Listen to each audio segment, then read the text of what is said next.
नमस्कार साथियों, मैं प्रज्ञा पांडे स्वागत करती हूँ आप सभी का राउज एकेडमी के ऑनलाइन प्लेटफॉर्म पे। देखिए, इजराइल और ईरान के बीच की ये जो टेंशन है ये लगातार एक्सकेलेट हो रही है और हमें पता है इजराइल हमस की वॉर की जब हम बात कर रहे हैं तो हमस की बात कर लें या फिर हम हिजबुल्ला की बात कर लें, ये सभी प्रॉक्सीज हमें देखने मिल रही है ईरान की। ऐसे में नेतन्याहू ने एक बहुत बड़ा ऐलान किया है और यहाँ पर इन्होंने अभी रिसेंटली जब मैं ये वीडियो रिकॉर्ड कर रही हूँ इसके कुछ घंटों पहले ही यहाँ पर इजराइल ने एक टारगेटेड यहाँ पर एक प्रिसाइज वॉर यहाँ पर एक हमला कर दिया है ईरान की ऊपर। आप मेरे पीछे देख पा रहे होंगे ईरान के सुप्रीम लीडर अयतुल्ला अली खमेनी की फोटो, जिन्होंने रिसेंटली यहां पर कुछ ऐसे स्टेटमेंट भी दिए हैं जिनके बारे में हम चर्चा करेंगे कि जब जरूरत पड़ेगी तो हम इजराइल के ऊपर यहां पर वॉर कर सकते हैं। अब आप यहां पर देखेंगे इजराइल ने जैसे ये एयर स्ट्राइक यहां पर करा है ना, इसकी वजह से मल्टीपल जगह पर हमें अटैक्स देखने के लिए मिले हैं, लेकिन इजराइल बोल रहा है कि देखिए ये टारगेटेड स्ट्राइक है। अब आपको समझना होगा जब हम जियोपॉलिटिक्स की बात करते हैं तो यहां पर ये जो शब्द होते हैं टारगेटेड स्ट्राइक, इनका मतलब होता है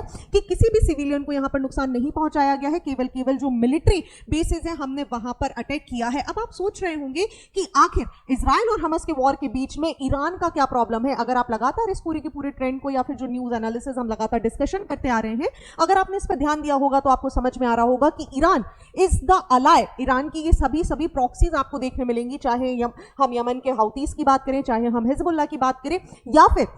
हम यहाँ पर हमस की कैटेगरी की बात कर लें। आप सभी को याद होगा हमस और हिजबुल्ला के बारे में जब हम बात कर रहे हैं, हसन नसरुल्लाह की यहाँ पर डेथ हो या फिर हम बात कर रहे हो रिसेंटली याह्या सिनवार की यहाँ पर मृत्यु हो, यहाँ पर सभी में इन्वॉल्वमेंट हमें इजराइल का देखने के लिए मिल रहा है। विच मीन्स जिन लोगों ने इजराइल के ऊपर यहाँ पर अटैक किया है, इजराइल लगातार उन सभी को ग्रेजुअली एक के बाद एक करके यहाँ पर एलिमिनेट करते जा रहे हैं। हिजबुल्ला के केस में आप सभी को याद भी होगा कि जिस तरीके से पेजर अटैक्स हुए, जिस तरीके से दूसरी सारी चीजें ब्लास्ट हुई, सभी यहाँ पर घबराए गए कि आखिर हो क्या रहा है। तो हिजबुल्ला के अंदर यहाँ पर एक डर पैदा कर दिया और रिसेंटली याह्या सिनवार की मृत्यु और उनकी यहाँ पर जब बॉडी मिली है तो इस बात ने पूरी चीज को खुले तौर पर डिक्लेयर कर दिया है कि इजराइल यहाँ पर पूरी तरीके से बदला लेने के मूड में है। जब इजराइल हमस से बदला ले रहा है, जब इजराइल यहाँ पर यमन हाउतीस से बदला ले रहा है और हिजबुल्ला से भी बदला ले रहा है, ऐसे में ईरान को वो पीछे कैसे छोड़ने वाला था। क्योंकि ईरान ने, आपको रिसेंटली पता होगा तो ईरान ने ओपन फायर कर दिया था, लगभग 180 से भी ज्यादा मिसाइलें यहाँ पर इजराइल के ऊपर छोड़ी थी। हालांकि इजराइल यहाँ पर लकीली, आपको पता है इनके पास बहुत सारे एयर बेसेस बने होते हैं ताकि अपने लोगों को बंकर्स में छुपा सके,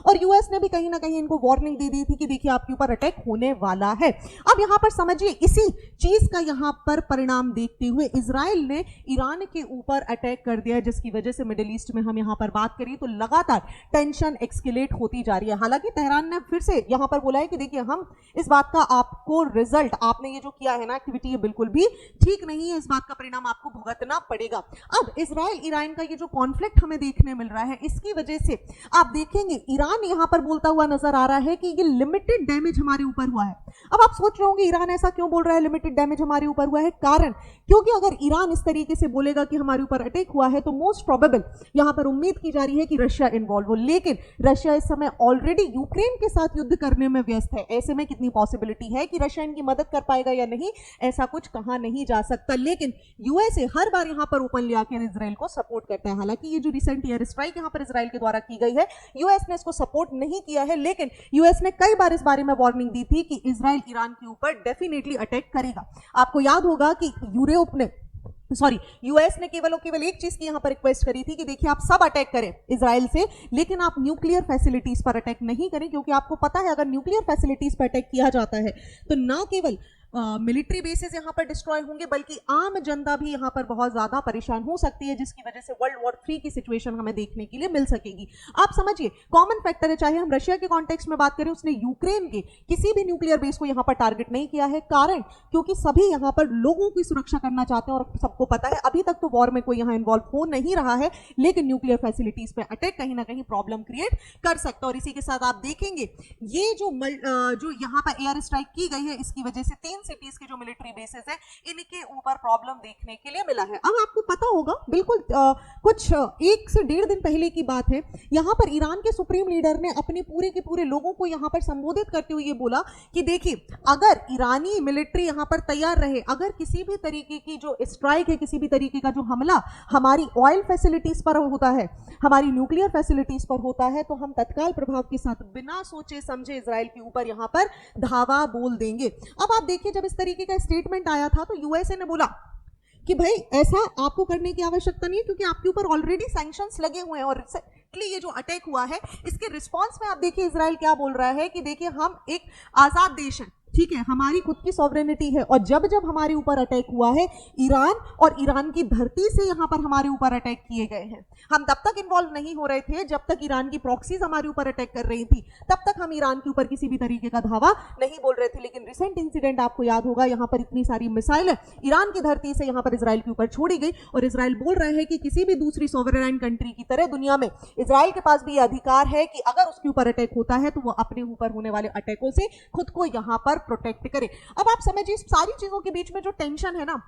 ये टेंशन है सऊदी को, लेकिन यूएस ने अगेन यहां पर इंटरवीन किया है, क्योंकि यूएस यहां पर सऊदी का बहुत क्लोज अलाय होता है। और रिसेंट मीटिंग में आप देखेंगे यहां पर आपको देखने के लिए मिल रहे होंगे सऊदी क्राउन प्रिंस मोहम्मद बिन सलमान और US secretary of state Antony Blinken, ये यहां पर बैठे हुए, और उन्होंने यूएस ने सऊदी को यहां पर वादा किया है कि देखिए ईरान और इस पूरी लड़ाई में ईरान आपके ऊपर अटैक नहीं करेगा। आपको पता है ईरान कहीं ना कहीं सऊदी के साथ उनके रिलेशन अच्छे नहीं है, और यूएस को प्रॉब्लम क्रिएट करने के लिए आप समझिए कि यहाँ पर जो ईरान है वो डायरेक्टली किसके ऊपर अटैक कर सकता है, सऊदी की जो ऑयल टैंकर से ऑयल भंडार है यहाँ पर अटैक कर सकता है। लेकिन यूएस ने यहाँ पर प्रॉमिस किया है कि देखिए इस तरीके की कोई एक्टिविटी नहीं होने वाली है। अब जैसा मैंने आपको बताया था कि आयतुल्लाह अली खमेनी ने यहाँ पर ईरानियन मिलिट्री को बोला है कि देखिए अगर ऐसी कोई कंडीशन होती है, अगर इजराइल हमारे ऊपर, ठीक है,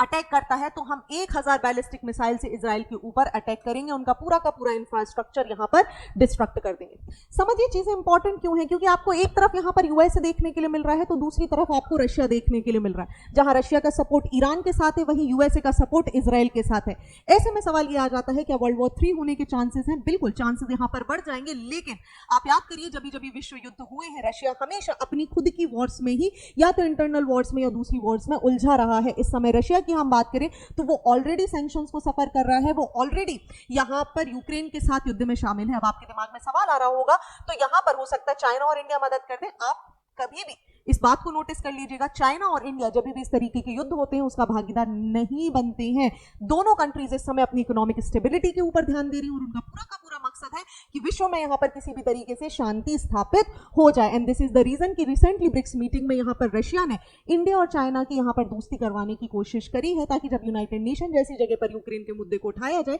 तो शायद ये दोनों कंट्री यहां पर रशिया के समर्थन में बात कर दे। लेकिन आपको पता है जब भी अटैक्स की बात हो रही है, जब भी टेररिज्म की बात हो रही है, इंडिया का स्टैंड बहुत ही क्लियर है कि हम किसी भी प्रकार के टेररिज्म को यहां पर सपोर्ट नहीं करते हैं। अब हमें देखना यह होगा कि ईरान पे जिस तरीके का ये अटैक यहां पर किया गया है, क्या ईरान यहां पर रिटेलिएट करता है, और अगर ईरान यहां पर रिटेलिएट करता है तो यूएसए का इन्वॉल्वमेंट यहां पर हो सकता है। क्योंकि आपको पता है बस नवंबर में यहां पर 5 नवंबर को यहां पर यूएस प्रेसिडेंट के इलेक्शंस हो जाएंगे, और अब यहां पर जिसकी भी सरकार आएगी उसका इजराइल को खुला समर्थन देखने के लिए मिल सकता है। So we have to see, we have to wait and watch कि आगे आने वाले जो कुछ दिन है ये यहां पर किस तरीके की परिस्थिति वैश्विक स्तर पर यहां पर क्रिएट करते हैं। Okay, so thank you and see you soon.